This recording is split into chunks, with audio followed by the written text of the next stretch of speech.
It began as something so small he didn't even notice it at first. Just a subtle prickling along the back of his neck whenever his car rolled past that stretch of road on the edge of town. Matthew drove that way every day to work, and for as long as he could remember, the old house had been there, set back from the cracked asphalt by a few yards of weed-choked grass and a sagging chain-link fence. Its windows were a flat, lifeless gray, almost as if they'd been painted over. The roof dipped in the middle like a spine broken under too much weight. Even in daylight, it seemed wrong, as though some invisible pressure pressed down on it, crushing its shape into something unnatural. No one ever seemed to go in or out. The mailbox out front was rusted through and leaning at an angle, the red flag snapped clean off. The grass never seemed to grow higher, nor did it look freshly cut. It was always the same length, stiff and colorless, each blade sharp and brittle as if made from paper. He would sometimes slow down as he passed, telling himself he was just being cautious because the road narrowed there, but he knew that wasn't it. His eyes always slid toward the warped windows, waiting, half expecting to catch movement inside. He never did, but that didn't stop the feeling that something in there was watching him. The first time he truly noticed something wrong was on a Wednesday morning in early September. The sun was still low, the air hazy with a thin mist that curled around the fence posts. As Matthew's car rolled past, he caught a glimpse of the second-floor window. The shape behind the glass was so faint he almost dismissed it, but the moment his brain registered the outline, his foot eased off the accelerator. It was the pale suggestion of a face, only it wasn't quite right. The proportions were just a little off, the eyes too large and wide apart, the skin too colorless like wet paper, and it was looking directly at him. He blinked, and it was gone. The day dragged on, but the image stuck to the back of his mind like a burr. By evening, he'd convinced himself it was a trick of the light, a reflection, maybe even a smear on his windshield. But the next morning, he slowed down again at that stretch of road, the same window, the same vague shape, this time lower in the frame, as if crouching. He couldn't make out features, but the outline seemed sharper now, more defined. For the next few weeks, Matthew didn't tell anyone. He wasn't sure why. Maybe because he didn't want to hear the obvious explanation. Old house, warped glass, shadows, his imagination. But there was nothing imaginative about the way his stomach twisted when he drove past. Nothing fanciful about the way the air inside his car seemed to drop in temperature, the faint smell of damp earth drifting in through vents that were shut tight. Then there was the night in late October. He was driving home in the rain, wipers struggling against the downpour, the beams of his headlights carving two narrow tunnels into the dark. As he approached the house, the mist rose thicker off the ground, a pale blanket pooling around the base of the fence. For a moment, he could barely see it, just the faint silhouette of the structure against the dark sky, and then, illuminated in the glare of his headlights, something moved in the yard. It wasn't an animal, too tall, too still. It was standing just inside the fence, motionless, facing the road. Matthew's grip on the steering wheel tightened until his knuckles ached. His first thought was that it was a person, maybe a vagrant taking shelter on the property. But no person stood like that, perfectly straight, arms slack at the sides, head tilted slightly as though listening. The rain seemed to pour right through it, distorting its edges, blurring the outline of its body. He blinked, and it was gone, leaving only the ragged outline of weeds shivering in the wind.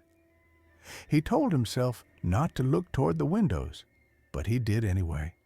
And there it was again on the second floor, the face pressed almost flush to the glass now. The pane was fogged with moisture, but two dark ovals, eyes, stared out without blinking. When he got home that night, he stood under the shower far longer than necessary, the water running hot over his skin, as though he could wash off the feeling of those eyes. He thought about calling the police, but what would he even say? That there was a strange house on the edge of town, that something inside it was looking at him. Over the following days, he began noticing other things. The birds never landed on the fence, no leaves ever blew into the yard, no litter from the road.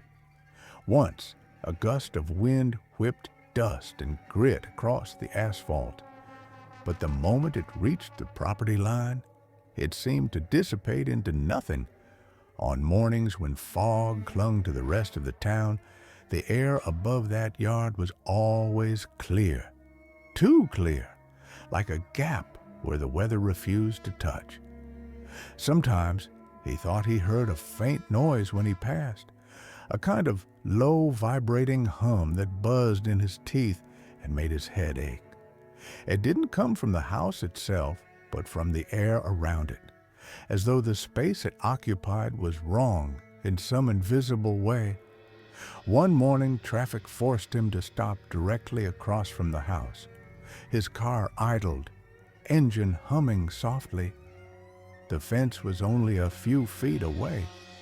He could see rust flaking from the links, the way the grass inside didn't bend or move despite the breeze. He kept his gaze fixed forward, but in his peripheral vision, something shifted in the lower windows. It was too quick to catch, but it was there, like the twitch of a curtain or something ducking out of sight. When he finally drove on, his mouth was dry and his hands trembled slightly on the wheel. And then came the day everything changed. It was the first week of November, a cold, gray morning that smelled faintly of snow. Matthew was running late, his mind fogged with sleep. As his car crested the slight rise before the bend in the road, he prepared himself for the familiar sight: the sagging fence, the lifeless grass, the leaning house with its blind windows. But when he rounded the corner, his eyes met only empty space. The house was gone, not just boarded up, not burned down, not even a foundation left behind. Where it had stood was nothing but an open stretch of ground, bare and smooth, as though nothing had ever been built there. The fence was gone too. The grass was different now, normal, bright green despite the season, swaying gently in the wind. There was no sign of the rust, no unnatural stillness. Matthew's foot eased off the gas. He stared as he passed, searching for any trace, a patch of disturbed soil, a scrap of wood, anything. There was nothing. The road felt different there, lighter somehow, as though a weight had been lifted from the air. But as he drove on, a strange hollowness settled in his chest. It was as if something essential had been taken, though he couldn't have said what. And in the deepest part of his mind, he felt it. Whatever had been in that house hadn't simply vanished. It had moved. The first thing he did that morning after work was stop at the diner just past the crossroads. It was a place he'd been going to for years. Coffee that tasted like scorched earth, the smell of grease in the air, the same handful of regulars always scattered at the counter. He ordered a black coffee and sat in the booth near the window, waiting until Brenda, the waitress, came by with the pot. "You know that old place out past Harrow Bend?" he asked as she poured. She tilted her head, her pen tapping the notepad against her hip. "Which place?" "You know," he said.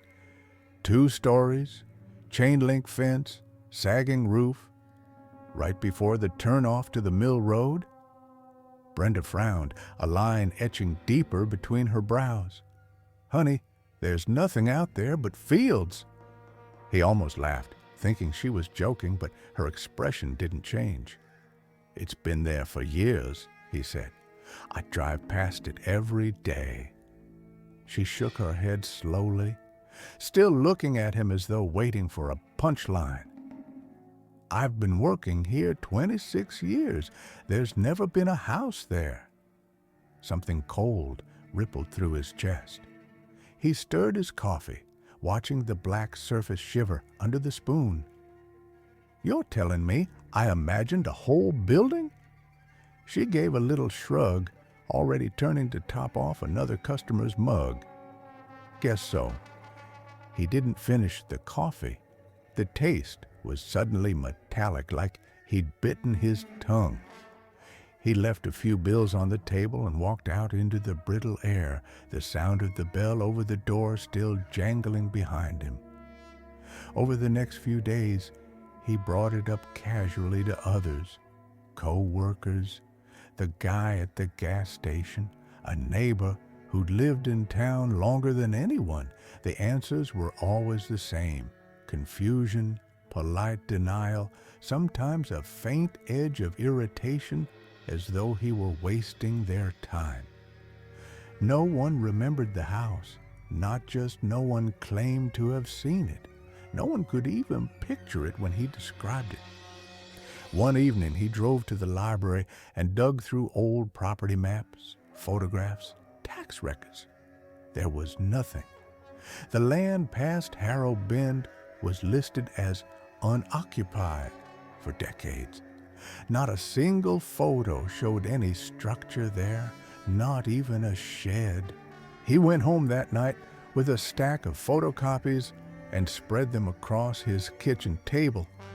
His fingers traced the printed lines of roads and fields, looking for any mark, any hint. There was none. The paper smelled faintly of dust and ink, and the silence in his apartment felt too heavy. He kept glancing toward the window, half expecting to see a pale shape pressed against the glass. The dreams began after that. In the first one, he was driving the familiar route in thick fog.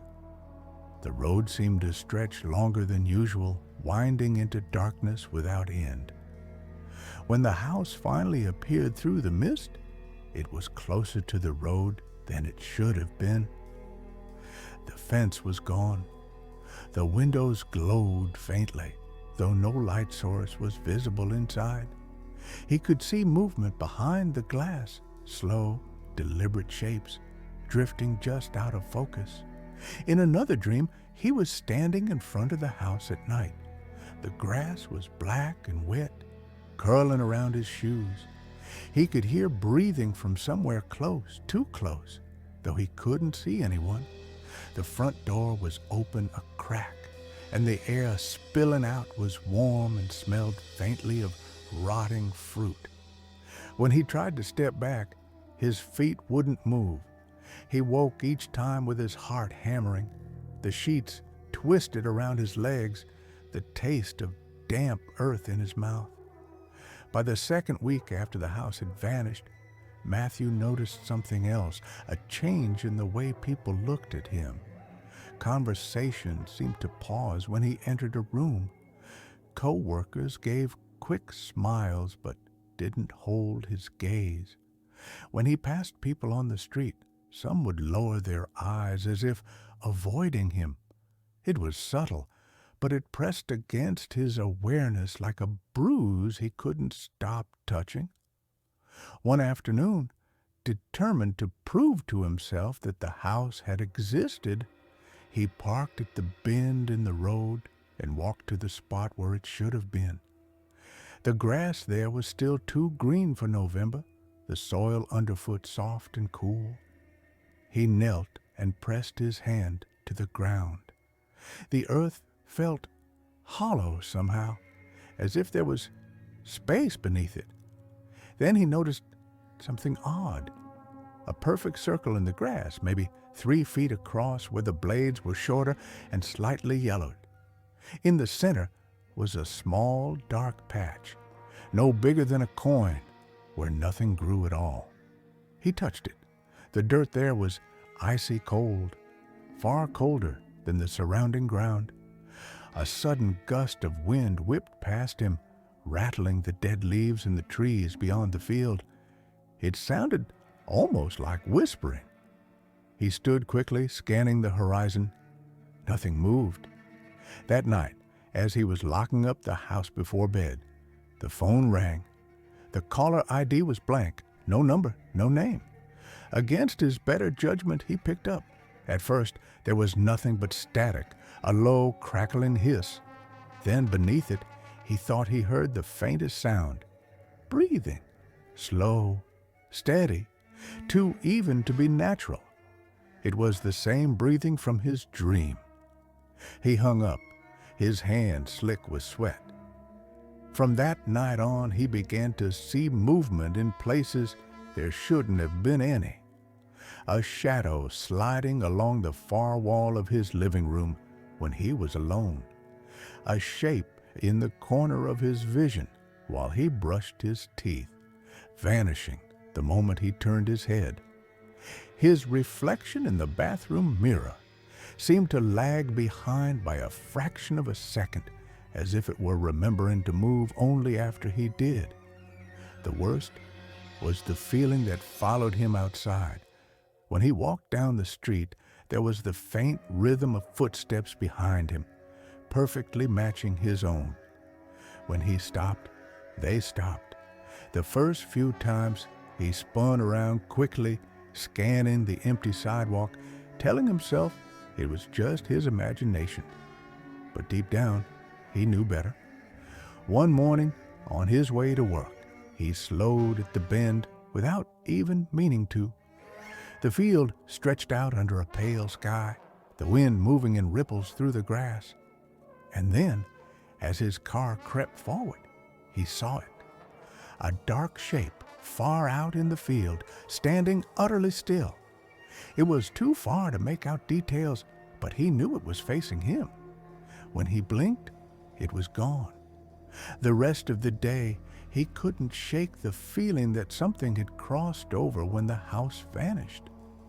That whatever had been inside was no longer confined. He stopped mentioning the house to anyone. It didn't matter. They didn't remember, and he was starting to think they never would. But sometimes, when he passed certain people on the street, they would glance at him with an expression he couldn't name. Not fear, exactly, not pity. Something older, heavier, as if they recognized something in him that he didn't yet understand. In the third week, the dreams changed. Now, instead of seeing the house, he saw only the windows, floating in darkness, unconnected to any walls. Behind the glass, something moved, pressing closer until the pane bulged outward like soft plastic. Just before it broke through, he would wake, gasping in the dark, the sound of breathing still in his ears. It was on a Thursday night that the first real noise came from outside his bedroom window. He lived on the second floor, with nothing but the narrow alley below. At 2:14 a.m., a sharp, deliberate knock sounded against the glass. 3 slow taps, evenly spaced. He lay frozen in bed, his body locked, every muscle taut. The air in the room felt heavier, thicker, like trying to breathe through cloth. Another 3 knocks came, this time harder. He didn't move until dawn. By morning, the glass was clean, untouched, as though nothing had happened. But all that day, He kept thinking about the sound, not just the knocking itself, but what it implied. Whatever it was, it had found him, and it knew how to reach him. The night after the second round of knocking, Matthew left every light in the apartment on. It didn't help. The brightness only seemed to make the shadows cling tighter to the corners, pooling thick and oily behind furniture, under the bed, inside the closet. The air felt charged, restless, as if the whole room were waiting for something. He tried to distract himself. TV, music, pacing, but every sound seemed muted, wrapped in a layer of static he couldn't quite place. The hum from the refrigerator seemed too loud, the ticking of the wall clock too slow. When he checked the clock twice within what felt like minutes, 27 minutes had passed. By 1 a.m., his body ached with the effort of staying awake. He sat in the armchair by the window, eyes half closed, staring out at the black slice of sky visible between the buildings. For a while, it was still. Then something shifted in the reflection of the glass. At first, he thought it was his own shadow moving, but the motion was wrong. Too smooth, too fluid. It was behind him, in the room, a taller, darker shape than his own. He spun in the chair. Nothing there. When he turned back to the window, the reflection was empty. The knock came just after 2. Not the same slow, measured taps as before. This time, it was fast, insistent, a rattling of the glass that sent a sharp jolt through his spine. His first thought was to run, but his legs wouldn't obey. The sound continued vibrating through the thin panes. 3 rapid knocks, pause, 3 more. The rhythm was almost like breathing. He forced himself up, every step toward the window heavy, his skin prickling with a deep animal warning. The blind swayed slightly, though the window was closed. He reached out with one hand, gripping the edge of the fabric, and pulled it aside. A face stared back at him.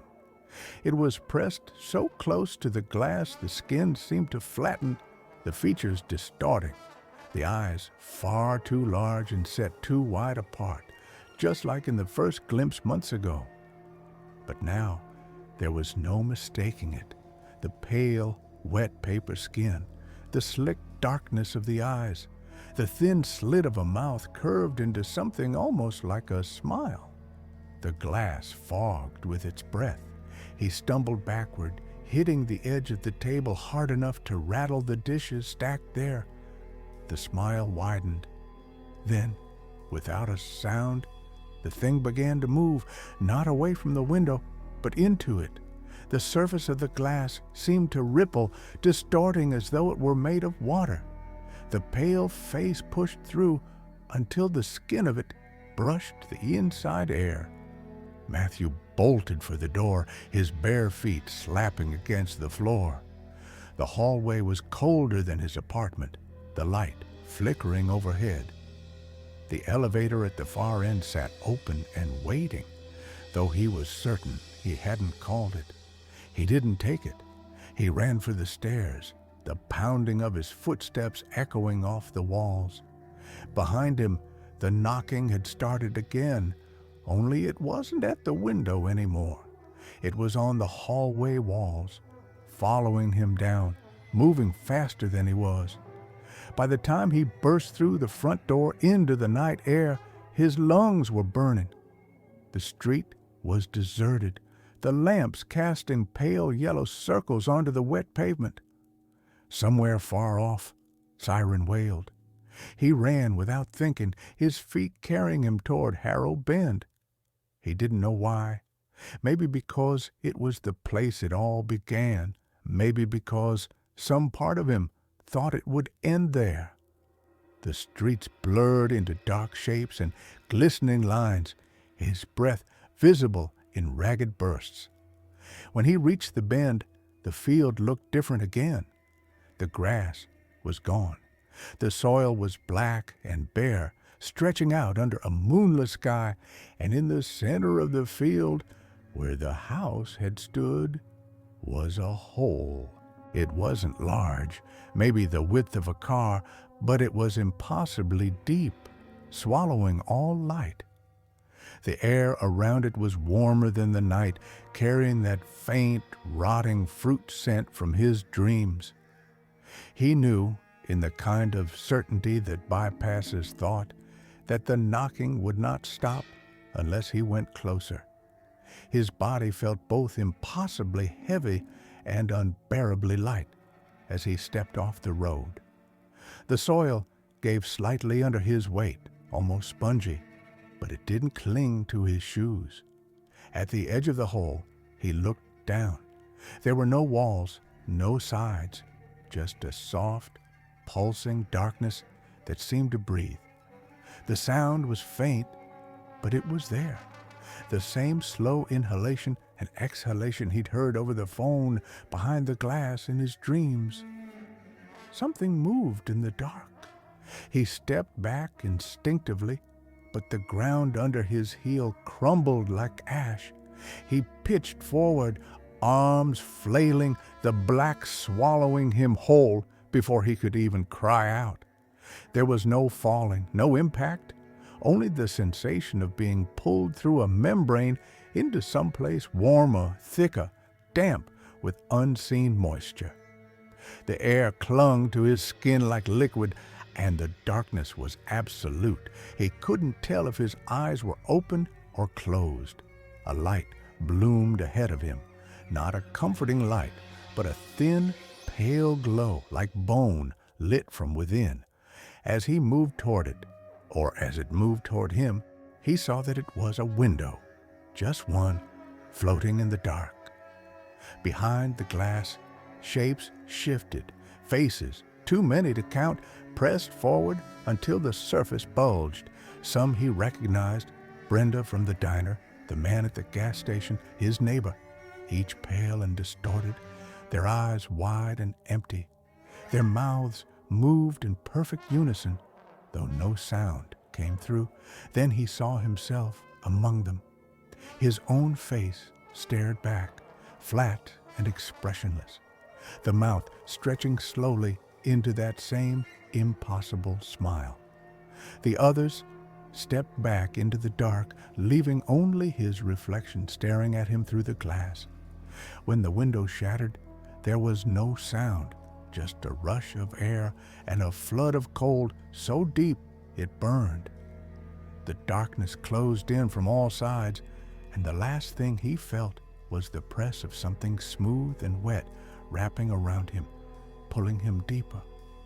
In the morning, the field at Harrow Bend was empty. The soil was undisturbed, the grass already starting to grow again. There was no hole, no sign of movement. No one in town mentioned Matthew again. But sometimes, on nights when the fog is low and the air smells faintly of damp earth, drivers slowing at the bend swear they see a house standing in the middle of the field, its windows dark, its roof sagging. And if you look closely, you might see a pale face at the glass